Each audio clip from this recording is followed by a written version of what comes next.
And A.J. Woodson. Damon Jones is publisher of Black Westchester newspaper, and A.J. Woodson is editor-in-chief. Now the Power Hour. Black Westchester on the radio on 1460 WVOX. Good morning, good morning, good morning. This is A.J. Woodson. You are listening to the Black Westchester Power Hour. My partner Damon Jones is not here today. I have a special guest. Legendary R&B artist Jeff Red in the building. Hey, how you doing there, man? First, real quick, a couple of top stories. We had, and you just heard it in the news brief, one of the stories we covered over the last week, a story we broke was Deputy City Clerk Lauren Carter being fired. And let me explain. When the clerk and the deputy clerk, they serve at the pleasure of the city council. But from what I'm told, you need a majority to hire and to fire.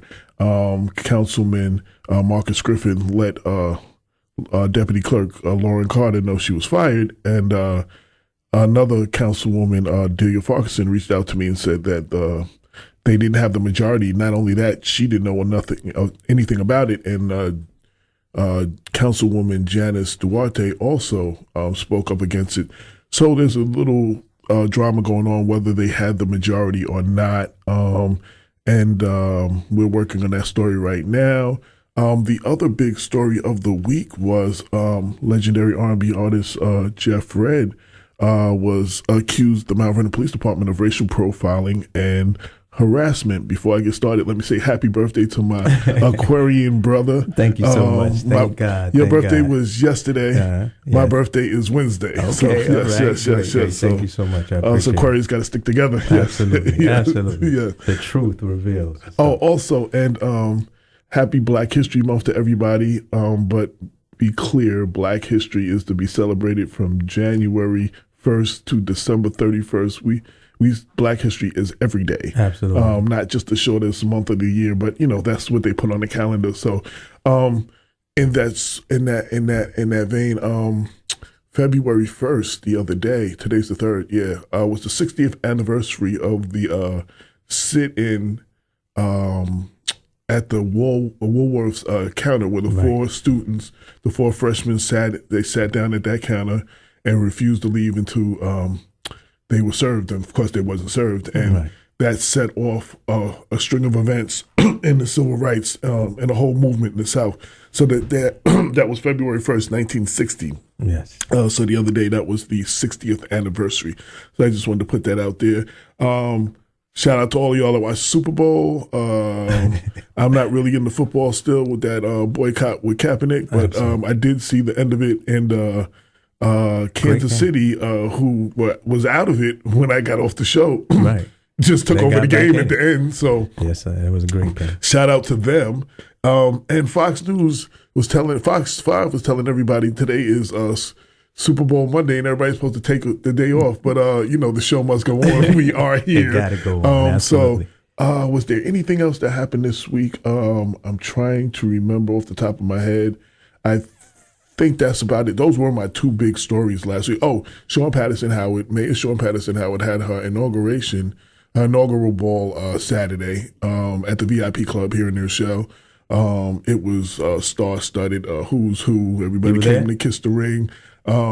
The line going down Davenport was so ridiculous. I did not go to the actual event, but I went to the after party here at the Radisson, at the little club in the Radisson, and paid my respects, and showed my head in and saw who was who. Everybody was, everybody's want to kiss the ring. You know what I'm saying? And and rightfully so. And you can tell a lot of people wanting to know if they're going to keep their jobs, and a lot of people were positioning themselves to get jobs. And that happens with every administration. Absolutely, and I'm sure her plate is full. Right, but I'm wishing her well. We're trying to give her 90, 100-day honeymoon period. And I will say this, it does not matter who sits in that seat if they do not have the support of the community.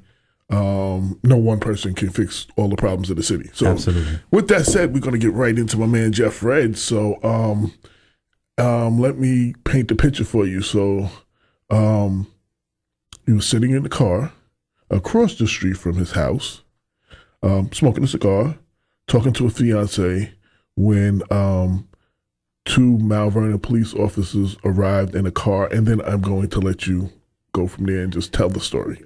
Yeah, so sitting in the car, like you said, on the phone, which I do mostly every night, talking to my fiance, and I'm always checking my rearview mirror every 10, 15 seconds just to see who's coming up behind me and what's happening. So I'm talking to her, and I said, "Hold on, let me see hold on." I saw this guy coming up on my side, and my window was cracked anyway because I was smoking. And he said, "Yeah, we had a report that someone was knocking on the doors and windows of the house you're sitting in front of." I said, "Well, I'm on the phone with my fiance. What does that have to do with me?" He said, "Well, all right, I need to see some identification." I said, "For what? What do you need to see identification for?" I said, "You just walked up to me. Well, your car is, you sit in the driver's seat in your car's running, so that means you're operating a motor vehicle." I said, "Oh, okay, all right." So then that was Officer Santolini, I'm not sure the correct name. So then Officer Hilton comes on the passenger side, and he was like, "Yeah, brother, you should comply and just give us your ID." And I'm like, "Well, I'm on the phone with my fiance. I didn't do anything." So he steps away. My fiance is outraged at this point. She said, "Just give me your ID." I gave him the ID. She hung up and called the precinct and said, "I need to speak to someone because they have Grammy Award winning Jeff Redd in a car, parked car, not even driving, and got pulled over in a parked car, and they're harassing him." They transferred to, I think Iannelli was the guy's name she spoke to, and they came back with my license, said, "You're free to go." Now, while he was checking my license, Hilton comes back and said, "Well, did you knock on the window?" I said, "Why are you asking me that?" He said, "Yo, if you didn't give me the ID, I would have dragged you out this car through the window." I said, "Oh, okay, no problem." So when he came back and gave me the ID, was back, I told him, "Yo, because I asked Hilton, I said, 'Where are you from?' He said, 'The Bronx.' I said, 'So you really don't know Mount Vernon, and you don't know who you're dealing with in the community.' I didn't want to say who I was, but I'm saying you don't know who you're dealing with in the community. I do a lot for every mayor that's been in office for the last 12, 13 years. I had something to do with campaigning or something like that. So, I mean, I know the community, been in the community over 50 years. So when they gave my license back, he had to say something. I said, "Well, I'll deal with y'all." "What you say?" "Yeah, I'll deal." So now he's becoming aggressive. He finally walks away. They get in the car and leave. So my question is, when there's an investigation, and from what I'm gathering, there was a frantic call from someone about somebody knocking on their door. My first question, when is it against the law for someone to knock on a door? Because now with all these Amazon and Prime, people come and knock on your doors all times of night. Number two, if he was performing an investigation, wouldn't it make sense for him to go and speak to the person who made the call? That I want to stop you right there, because that is the one thing that struck me. And I wrote about that in my editorial. So to be clear, they didn't stop at the house, huh? My thing went off. Okay. They didn't stop at the house before? I saw them coming. I look in my rearview mirror, like I said, it just powered down. There's something wrong with it.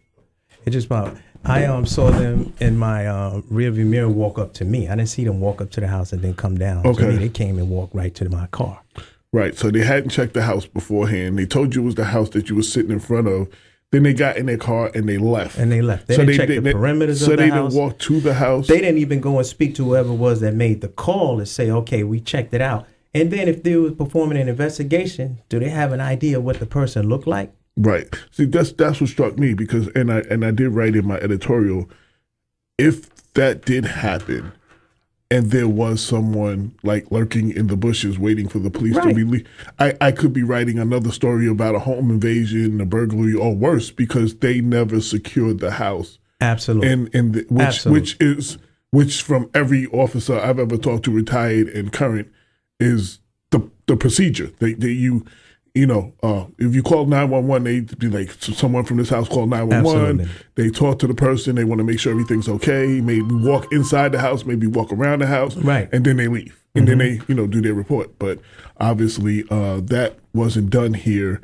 And it appears from the outside looking in as if they just saw a black man sitting in a car and they decided to see what was going on. We're going to pick that up on the other end of this commercial. Okay. You are listening to the Black Westchester Power Hour on WVOX, 1460 AM. I am AJ Woodson. Our guest is the legendary R&B artist Jeff Redd. Let's return now to the Power Hour. Black Westchester on the radio with Damon Jones and AJ Woodson on 1460 WVOX.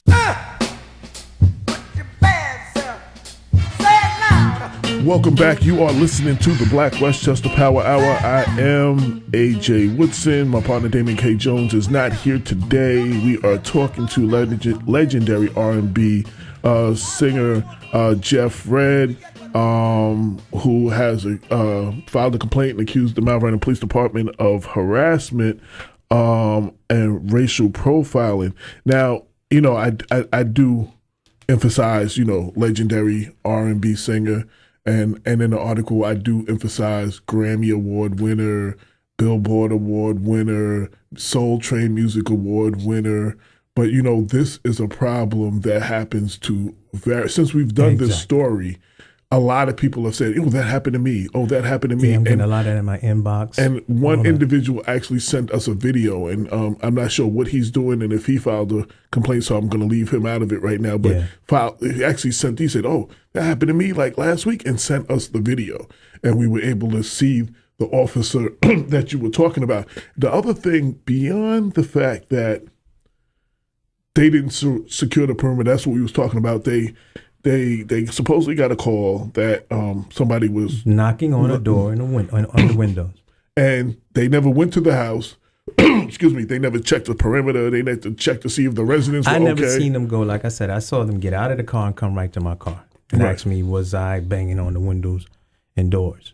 Now, the other thing that I point out in the article and bothered me a little bit, it was a white cop and a black cop. And I'm going to tell you from my personal experience, and I've said this for the longest, I almost rather get stopped by two white cops than a white cop and a black cop. And even in the controversial record, the NWA, F the Police. Ice Cube, that's right. Right. Ice Cube said, don't let it be a black and a white one. Black police showing out for the white cop. Mm-hmm. And in that situation, it was the black officer. It was the black officer that was the aggressor. Actually said that if you didn't hand over your ID, he was going to drag you out of your car. And in the video of the other person, while this officer didn't put his hands on you, you can see he's actually trying to drag the other incident he's very out the car. Aggressive. And that's another question. I thought the police were trained to de-escalate a situation. Well, we see that from all the unarmed black men that end up getting killed. And that's the other thing I wrote. Had your fiance not had the foresight to call the police department while it was going on, and had you responded in frustration that a lot of black men in your position, not even R&B artists, period, just would have, like I might have responded, to be honest. Right. My story, instead of an editorial about what happened, could have been another story about another unarmed black man killed by the police. Absolutely. Because these things escalate at this point. And they escalate, and that's why I'm using my platform to expose this type of behavior. This is unacceptable. And officers are trained to deal with people. We have to be also understand that, I'm just sitting in my car. That's it. Mm-hmm. Car was running because I wanted some heat in the car while I was on the phone. Mm-hmm. But I didn't even, people say, oh man, they pulled me over. I said, no, they didn't pull me over. I was parked. Right. That's it. I was just sitting in my car parked on my block. Right. So, and I hear, like I said, in my inbox, I'm getting phone calls, people telling me, man, I'm glad you said something. Because now, here's another trick. So now you do take the civil complaint down to the police station. Went there, let me rewind. So I went to the precinct that night to get the civil complaint form. Why? I don't know. Is it protocol to ask the person for their ID and their phone number? Is that a protocol? Now that I don't know. I don't know, and we need to find that out because it didn't seem right to me. But I gave him my ID and my phone number. That was Officer Samet, I think that was his name. And he asked for ID and asked for my phone number. Now, I don't think that is protocol. I would like to know for sure if that is. I'm going to find that out. Yeah, and if that isn't, then to me, that's an intimidation tactic because now if I'm going to file a complaint against a police officer, right, then now this police officer knows it's me. Right. I have something in an envelope. Once I fill it out and take there that I didn't want anybody to know it was me. I'm filing a complaint. Right. So now I'm afraid. Right. You know what I'm saying? Because now you have my ID and phone number. Right. And I can see why people don't file these complaints because there's too many things that, Well, I was talking to Councilwoman Janice Duarte, and she was happy to please that you did file a complaint. She said because most of the times she gets these calls, the person didn't file a complaint. I said, you have to understand historically in our community, we've done that. We've gone through that process of filing complaints and nothing has been done. Absolutely. We've watched historically all these unarmed black men get shot at or killed. Videotaped and everything. And nothing happened to the officers. There is a distrust of the police and there's a fear factor, like everybody might not be clean in the hood, just walking into a police department. Right. You're going to complain about the police to the police. Mm-hmm. And that is why there has been an ongoing call for CCRB, a Civilian Complaint Review Board, right, which I believe Mount Vernon has actually put together, but just never pulled the trigger and activated and put people on it and made it official. Right. So I'm not sure what that problem is. And you used to be able to go to the city clerk and get a complaint. Right. And I believe Mayor Thomas changed that. So now you can't even go to the clerk. Like if you don't want to go to the police department. That's what I'm saying. Right. It would be different, I guess. You go to the clerk just gives you a piece of paper. Right. Now you got to go. They said I had to go to the precinct. I had to present ID and phone number just to get the complaint. Right. So now this cop knows everything. It's probably a slip there with my name and ID on it. Right. And he came in and made a complaint last night. Right. So now the average cat is like, yo, man, I'm scared. Right. Or just not going to do it. I ain't doing it. Right. I'm cool. You know what I'm saying? So, things have to be, we got to figure this out, man, because, we can't have a few bad cops mess it up for the whole force. And let me say this, and hold on, I want to say this too. And the other police know about this guy, Officer Hilton. They know about him. So my thing is, why aren't they speaking out about that? Because now you're going to let one or two bad people make it bad for the entire force. And it shouldn't be like that. They need to speak out about this as well. We're going to pick that back up on the other end of this commercial. We're going to pay these bills. You are listening to the Black Westchester Power Hour. This is AJ Woodson, special guest, R&B legend Jeff Redd. We'll be right back. 1460 WVOX. Let's return now to the Power Hour. Black Westchester on the radio with Damon Jones and AJ Woodson on 1460 WVOX. Yes. We are back. This is AJ Woodson. You are listening to the Black Westchester Power Hour. My partner, Damon K. Jones, is not here today. Shout out to him. Shout out to Dr. Bob and the lovely Lorraine Lopez. Is holding it down by myself today, but I have the legendary R&B artist, Jeff Redd, who has, if you're just tuning in, had filed a complaint against the Mount Vernon Police Department for racial profiling and harassment. Now, I do want to say, and it's a shame that I still have to continue to say this. Black Westchester, we are not anti-police. There are a lot of police officers who do their job, who do not violate procedures and policies, but the few that do are the ones that you always hear about. And we have to call them out. And the last thing I do want to say, and I want to be very clear on this, the police say to the community, if you see something, Say something. say something. And then they say you shouldn't have this no snitching rule, but the police officers sometimes they see their fellow officers do all kinds of things, and sometimes commit murder, sometimes, and remain absolutely silent. And until the police get rid of their blue wall, no snitching policy, right, they can't expect the community to do that. I see we have a caller. You are listening to Black Westchester Power Hour. Please state your name and purpose of calling. I see we have a caller. Yes, hello? Yes, hello. Hello? How are you? How are you, sir? My name is John Thomas. Okay. Hey, Mr. And I've been Thomas. listening to your interesting story about the Mount Vernon Police Department. Yes.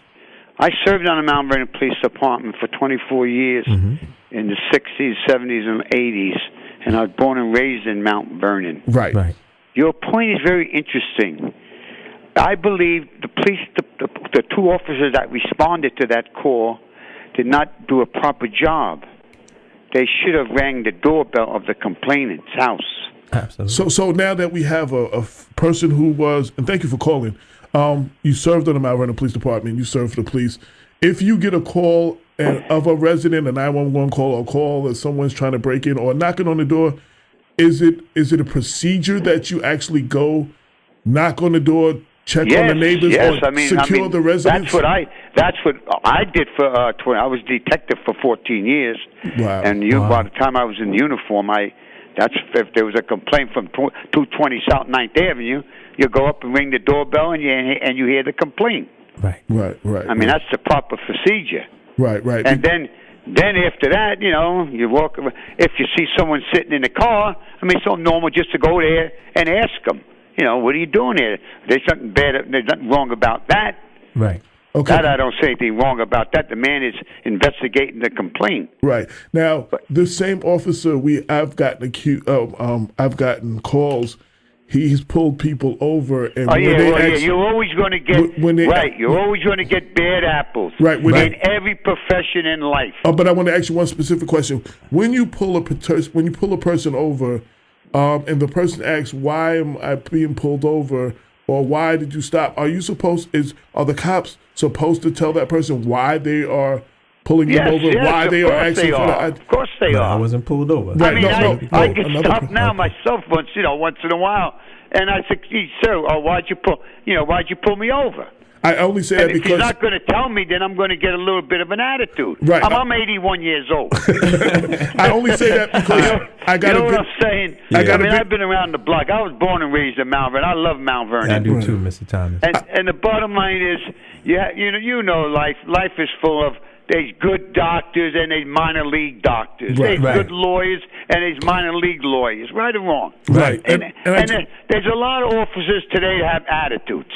Yeah. They have attitudes. You can't go on that job making enemies. There's enough enemies as soon as you put that uniform on. Because most people don't like to be told what to do. Yeah. Am I right or wrong? Right. I want to be clear. So this gentleman here, he was just sitting in his car. He wasn't pulled over. I heard the whole story. I just have to turn the radio off. Another I'm incident home today from work, right. and I'm listening to this story, and it was a very interesting story. And I got another. I felt the need to call. I got another incident where someone contacted us and said the same thing happened to him. And that person sent me a video. These officers today, and I tell a lot of young guys, I go, if you're going to go on that job, you got to know how to talk to people. Yeah, in Mount Vernon, I knew everybody on 3rd Street. I was raised on 3rd Street. Right. What happened to that? I grew across from the projects in 215 South 9th Avenue. My grandmother owned a house, 220, right across the street from the projects. So I just want to, because we've been told that the police said that they followed procedures. They didn't follow procedures. They didn't go to the door. Okay, they should have not. That's my opinion. I mean, so you might talk to another guy, and he'll say, "Oh no, they follow." As far as I'm concerned, they didn't follow procedure. Right. That's good. I mean, you got to investigate. You have to investigate the call by ringing the doorbell and finding out did anyone call from this house? No. So right off the bat, it's a BS call. And Mr. Thomas, when you do, if you do speak to someone and you go into a person to ask them, did they see anything? It should be a description or something. Just walking up to somebody sitting in a car, banging on the door, apparently maybe to the people, they give you a little description. Right. You know what I'm trying to say? No, believe me, you were 100% in the right. The only thing you're wrong about, I have to correct you on one thing about the ID at the police station. I had a little accident in New Rochelle 3 weeks ago. Now, for me to get that report from New Rochelle Police Department, I had to go over there and pay $5 on top of it. But I knew somebody there, so I didn't pay it. I'm not gonna bullshit. Right. I didn't pay the $5. But they say, let me see your ID. That's a normal thing, sir. Is that? It might be normal, but is it legal? ID, am I right or wrong? No, but I'm going to ask you, Mr. Thomas. It might be normal, but is it legal? That's what I want to know. Is it legal to ask for somebody's ID so they can get a complaint? I guess it would be. I guess it seems to be legal. I mean, I don't see anything wrong with it. No, of course you wouldn't see anything wrong with it. They might be giving a report to somebody else. You understand what I'm saying? Well, you go to the bank, you show your ID. I have no qualms with that. I'll be honest with you, sir. Well, I just want to know if it's legal. That's all. Part of your story, you're 100% right. Yeah, but thank you. As far as the ID is, I have no qualms. I mean, I go to this bank, the same bank, a lot of times. I get annoyed. Oh, let me see your ID. Let me see. I come here all the time. You want to see my ID? I do get pissed off at that. I'm not going to lie to you now, brother. Thank you very much, Mr. Thomas, for tuning in. We appreciate it. Yeah, but. Yeah, thank you, man. That was cool. We will thank our caller. So now we have someone who was a former Mount Vernon police officer call in who said that is not procedure because I've been getting a little bit of a runaround and, nobody wants to take my call. And when we asked about the procedure part, because that's in my story, and you said that, they never went to the house. And, and even after they finished harassing me, they got in their cars and left. Mm. So, I mean, even if you got me sitting there for half an hour, you run my ID, you run my license, you harass me, and then you walk away, not going back to the house to check or anything. You just get in your car, like 2 or 3 cars. Now, those 2 cops were there. There was other cops that were standing there as well. Right. So this is why what I'm saying about Officer Hilton is like, what was he trying to do? Impress the other officers to let them know, yo, I got this? And my thing was, do they do that same type of procedure in Fleetwood? Do they? I don't know. So that's what I don't get these kind of calls from Fleetwood. Oh, okay. That's what I'm asking. At least that's what I'm asking. Right. I'm sure because of this interview and the editorial, we're going to start getting a lot more complaints from everywhere. I'm sure. You're listening to the Black Westchester Power Hour. We got to go pay these bills. We'll be right back. Let's return now to the Power Hour. Black Westchester on the radio with Damon Jones and A.J. Woodson on 1460 WVOX. Welcome back. You are listening to the Black Westchester Power Hour with A.J. Woodson. My man Damon J.K. Jones is not here today. We have legendary R&B singer Jeff Red in the building. Now, I know we only have a few minutes, so is there anything I did not ask you about this case or that you want to bring out? No, I spoke about just about everything I want to speak about today, but what I would like to say is that there, I believe, are 70,000 people in Mount Vernon and roughly probably 200 police officers. So in saying that, I believe it's their duty to actually be better to us because they need us. You know, they need the community, and you have good policing. And like I said, let me preface this as well. There are some great police officers and great first responders in Mount Vernon, New York, and in the country. So a few bad apples shouldn't spoil the bunch. We have another caller. This is Black Westchester Power Hour. Please state your name and purpose for calling briefly. How you doing? My name is Louis, and I just want to say, your last caller who called up, the police officer, if you listen to what he said, that's the type of police officer that was a great police officer. I knew John very good, and I just want to say this. Hear what he says. He knew the neighborhood. He was born and raised on South 9th Avenue. I was born and raised in the 240 project. Not born. I moved to the 240 projects when we first came to Mount Vernon.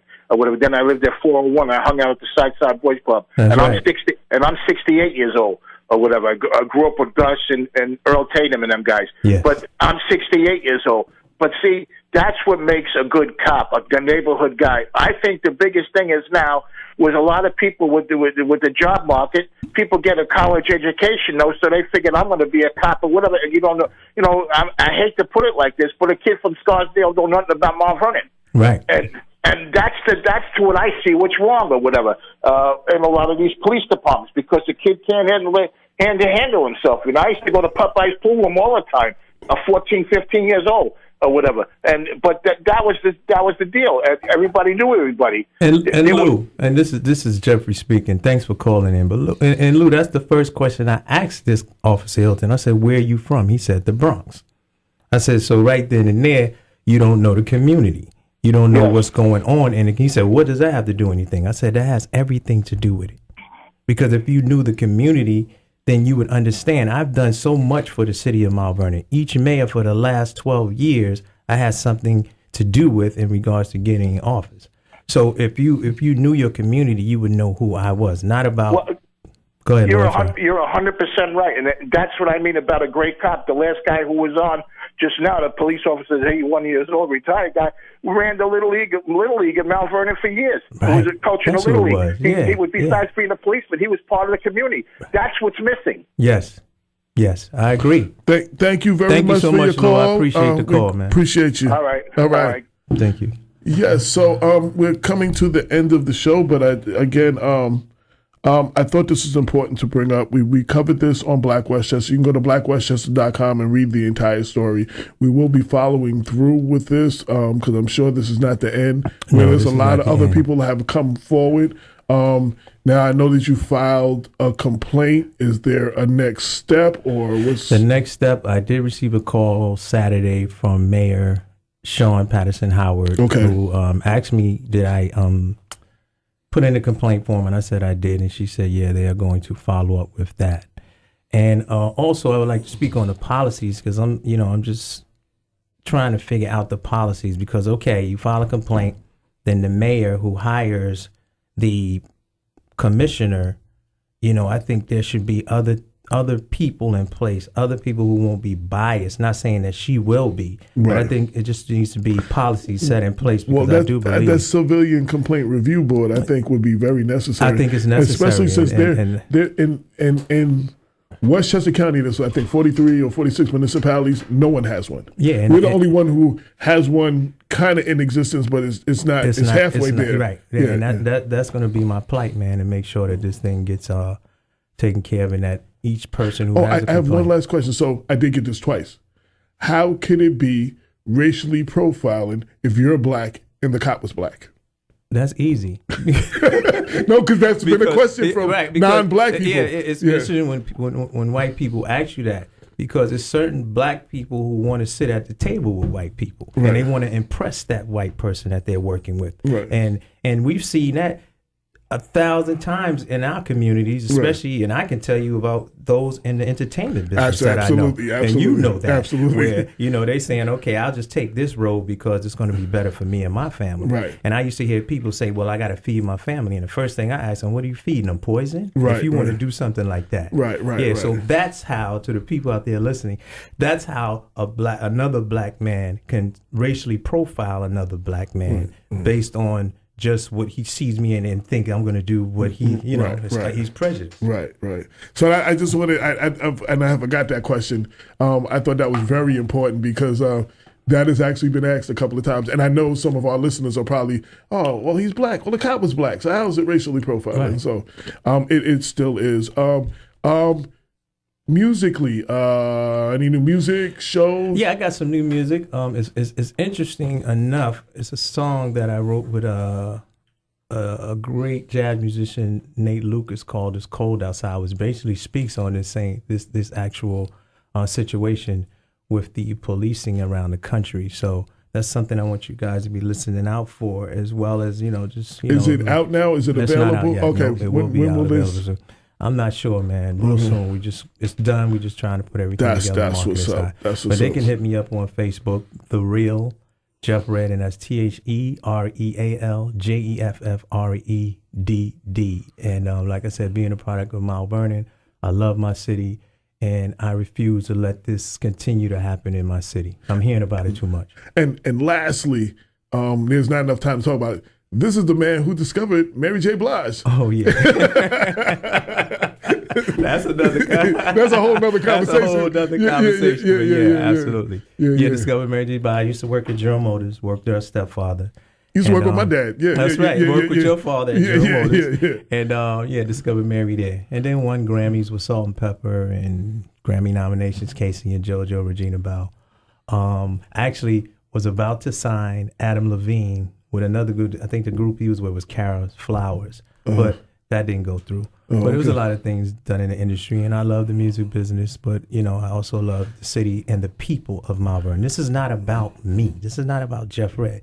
This is about the people of Mount Vernon who need to have a voice and not be intimidated or afraid to make complaints. That's why I said, we have to really implement these laws with the Civil Complaint Review Board. And then lastly, I definitely want to compliment you, give you big ups.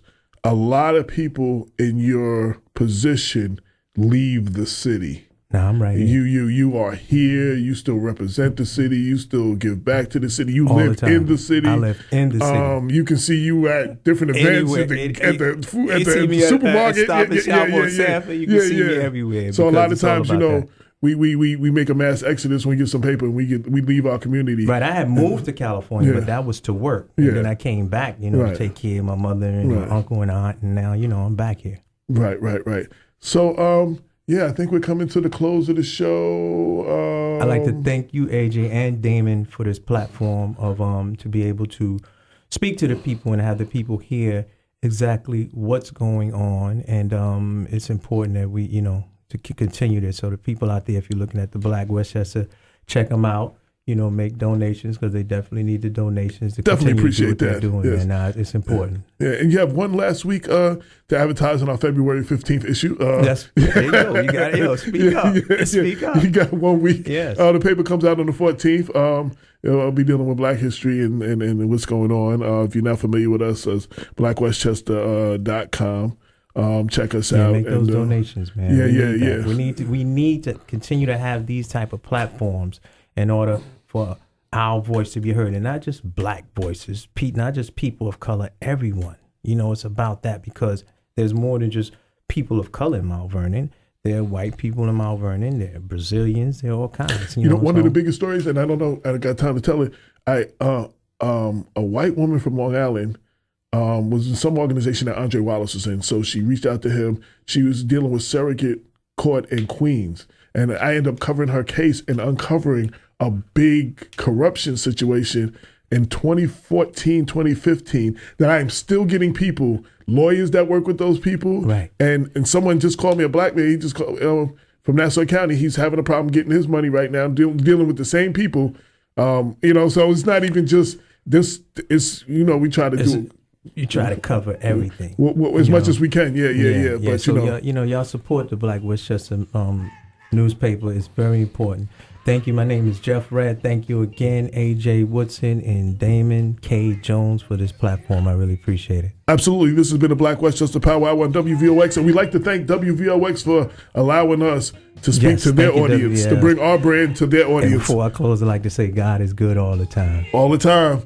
And until next time, peace. We out.